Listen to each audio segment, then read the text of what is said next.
Hello, my name is Filipe from Interactive Technologies Institute, and I'm here to present our research on exploring empathy and mental health awareness in psychological or video games. Mental health, increasingly recognized as crucial for overall well-being, is often neglected by health and social systems, leaving millions worldwide suffering in silence. Addressing mental health and breaking its silence can raise awareness and enhance understanding of one's mental state. One possible approach is to create games to raise awareness, especially considering the vast numbers of active gamers worldwide, estimated at 3.09 billion. Psychological or video games are often associated with characters grappling with their own mental health problems, frequently portraying these issues negatively by depicting characters unrealistically. Many of these games continue to perpetuate stigmas associated with mental health representation. A more accurate and nuanced representation has the potential to shift this negative stigma into a positive one by crafting stories and characters that players can relate to. The relationship between the player and characters portraying mental health issues has been connected to empathy, but while empathy in horror films has been extensively researched, understanding its implications in the context of video games is still in early stages. Video games introduce an interactive element that is absent in movies, potentially offering valuable player experiences, especially regarding immersion. To explore the potential benefits of psychological horror video games, particularly in narrative-driven experiences such as Silent Hill 2, our research aims to address the following research questions about psychological horror. How can psychological horror games foster empathy and awareness towards mental health issues? We collected qualitative data through individuals structured in online interviews with 11 participants, followed by the completion of an empathy questionnaire from which we extract quantitative data. We also discuss on how our results can inform the design and development of future psychological or video games.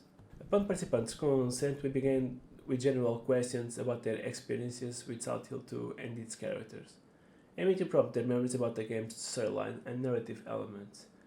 Then, we showed the participants a 5-minute pre-recorded video of the cutscene depicting the moment when James discovers the truth about his wife.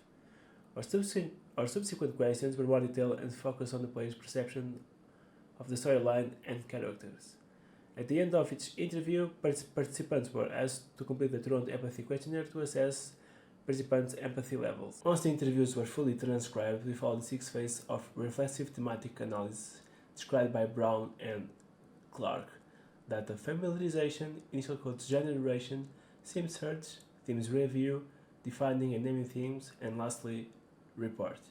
We organized our findings into 5 distinct themes. Players' attachment to characters' inner struggle. Among the 6 human characters in Silent Hill 2, participants were most attached to Angela, a non-player character, followed by James, the protagonist. James' struggle with guilt and shame resonated with players who identify with their own personal struggles. The strong attachment to Angela underscores the impact of well-written NPCs in fostering empathy, even when players can't control them. Seeing characters with mental illness allows players to run their own perspectives on mental health. When discussing the psychological horror genre, especially Silent Hill 2, participants noted that observing and controlling characters with mental illnesses provided them with a broader perspective on mental health, and heightened their awareness of individuals who may face such problems in the real world. It feels cathartic to play psychological horror. When participants were asked about their feelings while playing Silent Hill 2, most mentioned feeling tense and anxious, at least during the first playthrough. According to our participants, the game's atmospheres and monsters were key factors in their cathartic experiences. This allowed them to safely control these intense negative emotions and ultimately feel relief. Psychological horror is a character-driven story. Most participants initially felt natural warmth towards James because they were intrigued by the mystery of his late wife. Although they were shocked and disgusted by the revelation of James killing his wife, they could understand his defeated reaction afterwards.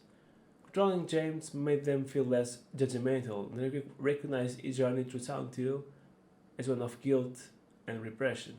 Playing a psychological horror game elicited participants' cognitive empathy. We assessed cognitively participants' empathy levels by analyzing the participants' scores in Toronto Empathy Questionnaire. 10 out of 11 participants scored 45 or higher, indicating stronger levels of empathy. Participant rate was the exception, scoring 43, and notably reported no attachment to any characters of the game. Our main takeaways from the quantitative analysis indicate that in the psychological horror sphere, narrative is one of the key factors to addressing mental health, along with portraying realistically and not shying away from its themes. Silent Hill 2 features NPCs with mental health struggles similar to the protagonist. For instance, James, Angela, and Eddie have all killed, but each one of them feels guilt differently. Future psychological horror games could explore how multiple characters experience mental illness compared to the protagonist. Finally, our participants referenced some video game development with assistance of professionals from the mental health field, such as Hellblade, Senua's Sacrifice, which can help to counterbalance the negative stigma surrounding mental health.